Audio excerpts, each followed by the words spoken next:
Good evening. Welcome back to the Backpack Composer. I'm Will. Today's video is in response to a question we got last week about how to use Logic for iPad. Before I answer the question, I have to rewind because when I first set up this channel, the idea was just to record myself making my music on a weekly basis. And I kind of got sidetracked because I thought I was being proactive in just putting all of the explanations for how things do what and why first. But the question is appreciated because this is what I wanted to do in the first place. So with that said, this week's video will be what I wanted to do, and it will be different from all of the other videos in that you don't have to look at all of this the whole time. So let's get into it. So we start by opening up Logic Pro, and the first thing you'll see is all of your recent projects. The plus sign in the top right is how you decide if you want to open a new one or open an old one. And then you have two options at the top for loop playback versus track playback. I normally do track playback, but loop playback would be better for someone who didn't necessarily know how to do straight takes and just like to do things incrementally. So if you're the type of musician who does loop-based workflows, you want to use the second option. I use the first. From there, it'll ask you how you want to set up your mics. I use a 16-in, 6-out audio interface, so I have to tell it what I want the default input to be. And from there, I can work. So right now, I have my looper going into tracks 11 and 12, and then I'm going to record to the looper, and then Logic Pro is listening to just the output of the looper to give me my reference track.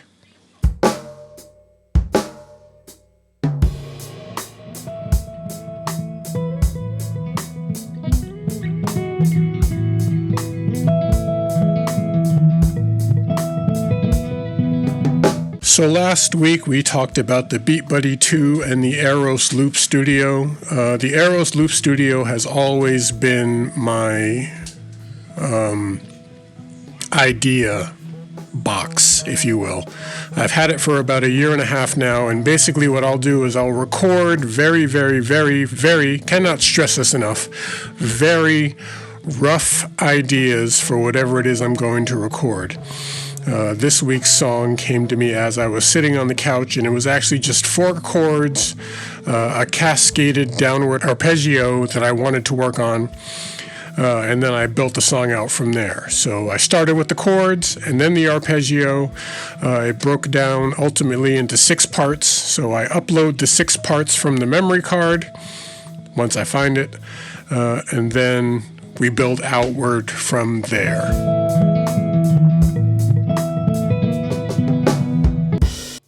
It's important to remember that the BeatBuddy only saves your loop. It does not save your arrangement. So once you drag them into Logic Pro, if this is your method of choice, you actually have to put them back the way you had them when you were playing them back live.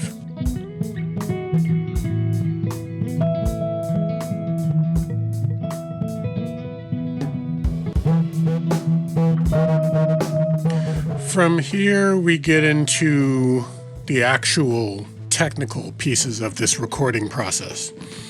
If you are a vocalist, meaning you only sing, you play 0 instruments, the Logic Pro and GarageBand session players are game changers. Going back a few weeks, we talked about how your style determines your progression, and the progressions are built into the session players. So if you are a singer and you don't play instruments, but you know you want to do, let's say, a pop song or a rock song or a blues song, whatever, you can choose your session players, and then the chord progressions are already built into both Logic Pro and GarageBand. So all you have to do is load your Chord Track, and the drum, keyboard, and bass player session players will basically build your background for you. If you are like me and you play multiple instruments, then the session players are kind of just a way to skip a bunch of steps. But basically what I'm demonstrating here is that I can take my session drummer and set drums to mimic what the Beat Buddy did, and then I can tweak those. Additionally, if I want to hand put in what I want the drum part to be, I can use the manual tab, and it will let me pick the number of bars I want to type in, or it'll let me pick the length of time I want before the loop restarts. But I can basically program what I want the drums to do and go from there. Ultimately, this is not what I did, but just for those who don't know what Logic can do, this is one more thing to kind of keep an eye on. You could also MIDI your keyboard to play through the session players like a regular VST, but that's hard to demonstrate. Normally that's the way I do it, but we don't need to do that right now. I mentioned the loop recorder before. For drums, considering most of us don't own drum sets because they're loud, this is the best place to use those, because you can just get them locked in by beat, and then you can actually use the straight player and the loop player at the same time. What you would do is set it for 1 bar, and then as it counts 1, 2, 3, 4, you would individually plug in what plays on each beat. So the kick drum goes on the 1, snare drum goes on the 2 and the 4, or the 3. Never all 3. The hi-hat goes on 1, 2, 3, and 4. And then once it's playing all of that back, you have a full drum part. You can't get fancy with like solos and fills, but if you're not a drummer and you don't know how the solos and fills work anyway, this will at least get you that far. The easiest thing to do when in doubt is just to set your metronome to what you need it to be and just let the session player figure it all out for you. So that's what I did here for now anyway. We're going to come back to this a little later on, but I'm just showing what Logic Pro can do if you have a need for it. So I always do a super simple drum beat first to use as a more elaborate metronome. At the end of the day, we're going to end up coming back through and redoing the drums anyway. So now that our drums are somewhat set up, we can start re-recording our loops. I don't like to use my loops because most of them come to me spur of the moment, and so there will be mistakes. I have to re-record them using them as templates. And with the Allen & Heath CQ12T as my main rig, what I will do is select which audio track I want to record, and then I will get an initial sound set up on my outboard gear, funneled through the Allen & Heath, going into a new track within Logic. So even though you won't be able to tell when you hear the finished product, because I've already heard it and I'm coming back through to do my voiceovers now, the predominant instrument in this particular song was the acoustic guitar. And a little trick I picked up over the years for acoustic guitar is you record the whole thing twice. You don't record it once and then copy it. You actually have to record the whole thing twice, because you won't record it the same way each time, but the important parts will match, and it gives it a more colorful feeling. So what I'm doing now is going through with my acoustic guitar 2 times. I'll pan one all the way to the right and one all the way to the left. Balancing and panning in Logic Pro for iPad are not the same thing. If you set your default to be balance versus pan, What it will do is if you balance it all the way to the right, it will leave the right channel untouched and turn the left channel down the more you turn the knob to the right, versus panning, which will turn one up as it turns the other down proportionately. So if I pan it all the way to the right, it will turn the right channel all the way up while the left channel is being turned all the way down. So they don't sound the same. You might have to play with which you like the most, but it's just something to keep in mind as you're deciding which to use.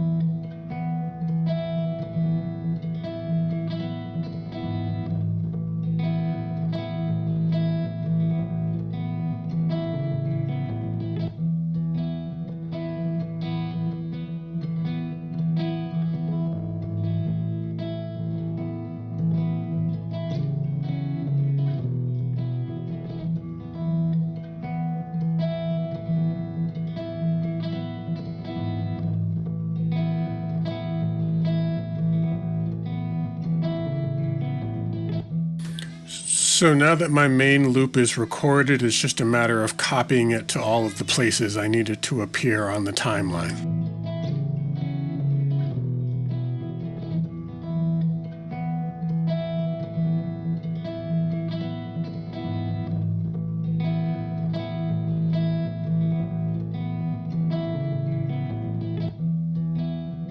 And then we repeat the whole process for the other two parts we recorded.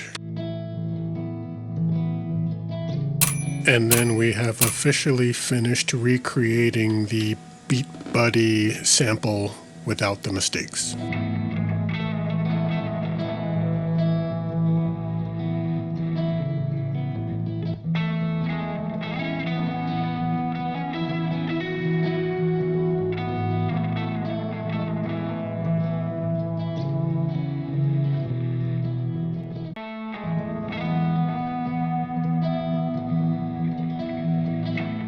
So now we move on to redoing our final drums. I was going to use the drum set in the basement and show you how all of the mapping worked, and then time got away from me. So we're going to use the session players, but I will show you where the button exists to map your real drums to trigger the session player, so you can still play them the same way you would an electric set or an acoustic set with triggers.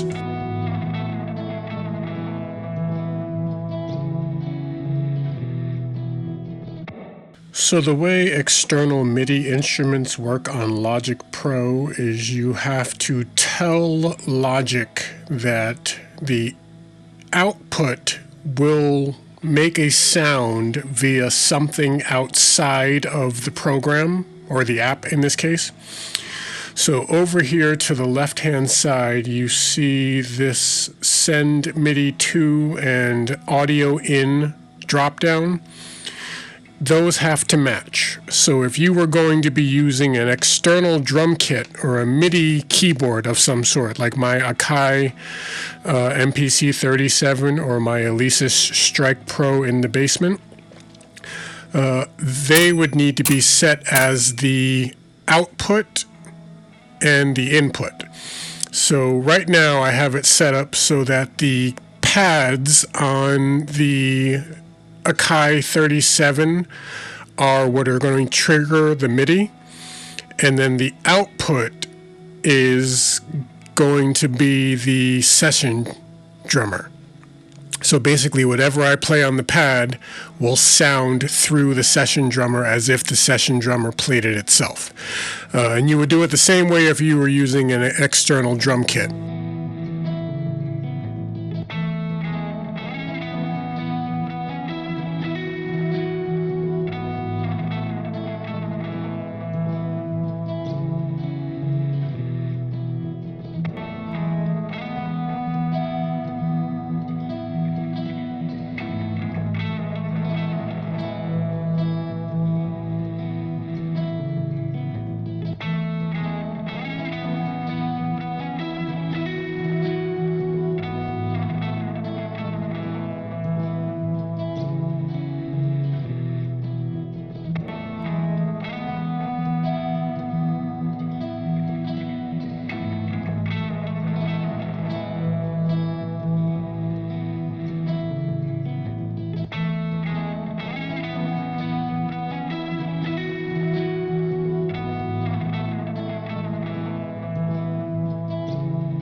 So now that we have drums and the main guitar hook, we can add all of the other ornamentation like the bass and the strings and the keyboards and a second guitar, and we can go crazy.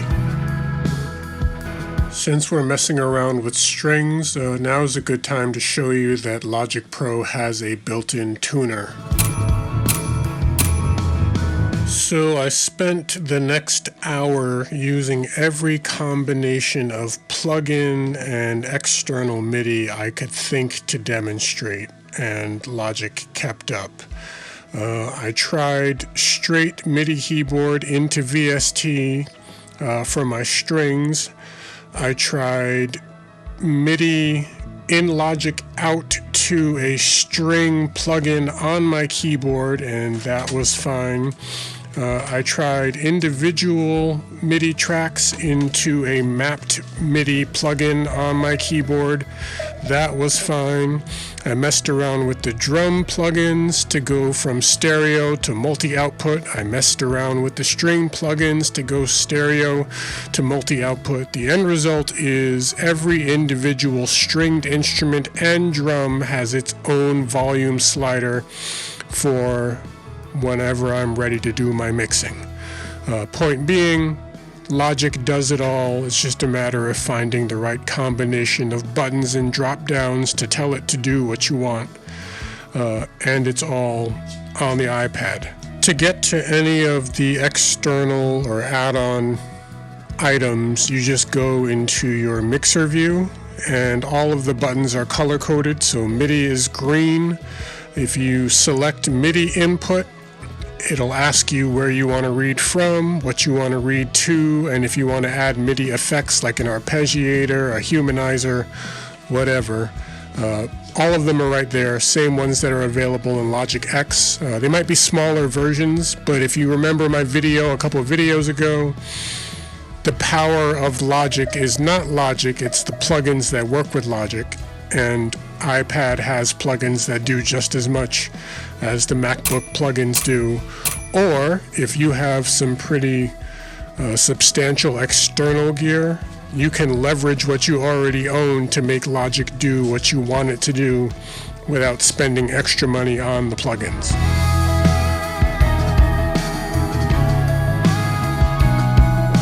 Here is where I chose to use the Chord Track. And it's not that I was feeling lazy or couldn't just play them myself, but I wanted to show that if you know what chords you need but you can't play them, the Chord Track lets you type them in by hand, drag and drop them onto an external MIDI line, and then it will send the finished chord to your external gear as if you had played them yourself. So while I can play a B-flat suspended fourth over E, this was much faster just to type it in and send it. Plus, the Chord Track is what the session players read to know what notes to play as part of your song. So by using the Chord Track here, I wanted to incorporate a pretty complex arpeggio with the strings. And this made it faster than trying to play all of the individual strings one at a time.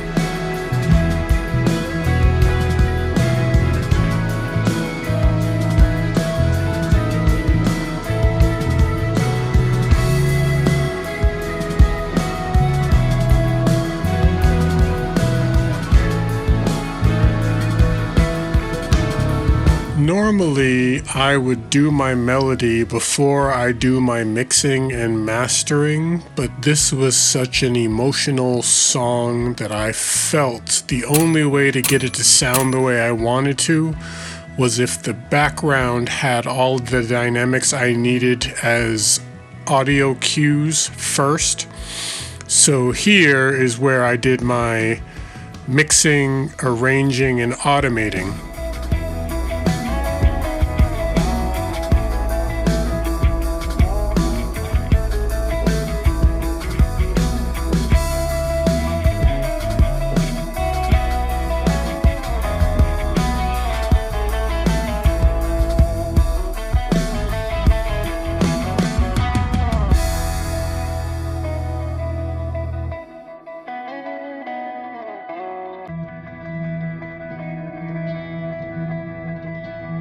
So now when I first spoke about the mastering assistant in Logic, I said that I use it to record instead of to master.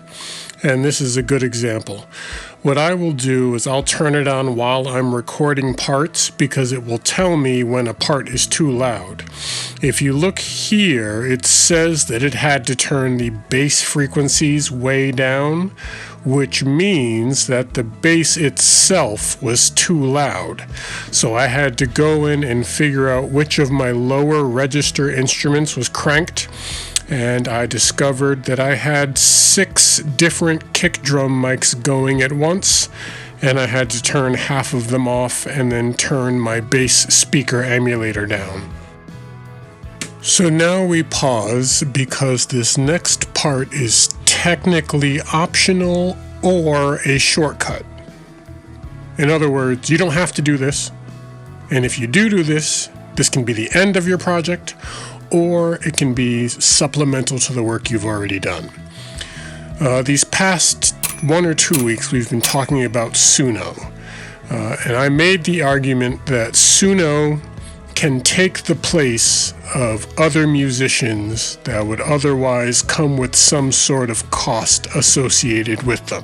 While there are several arguments to be made about where the artificial intelligence was trained, I do not condone the practice of getting things for free. If we lean into the stereotype that is the starving artist, $25 to $100 per hour per other musician is kind of steep. Enter artificial intelligence who will do the same job. We can use SUNO.AI to kind of double check the work we've done thus far. And by double check, I don't mean do it for us. I mean, we take what we have done so far, render it, and drop it into SUNO, and then only tell SUNO, mix and master this. And what SUNO will do is it will just modify your effects chains and keep all of your notes and arrangement the same. And then you can take that recording and drop it on top of your own and start removing things that you don't want or you don't need.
So now that our backing track is completely done and semi-mastered, it's definitely mixed, but it's not mastered yet because we don't have our lead part, we can plug in our melody.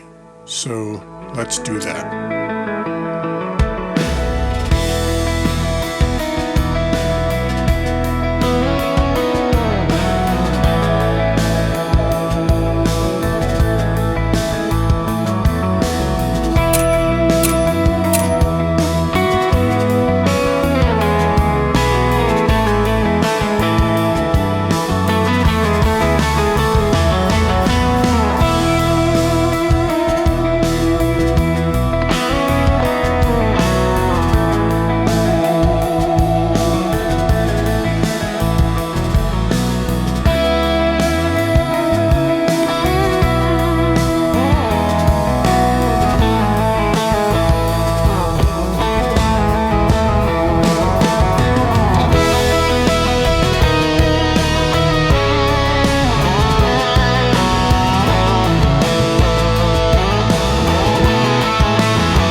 I have this problem where once I really get into a groove, I play it faster.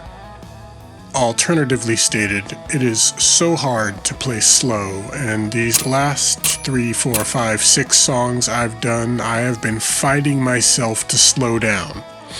So I got this one done and listened back to it and was like, nope, we're still racing. And so I went back and did parts of the lead part again slower.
So now that the melody is done, we go back and we mix again, we level again, we automate again, and then we master. For my mastering chain, I turn the master assistant off and put my own in, and then it's just tweaking until it sounds the same on multiple speakers and in multiple headphones.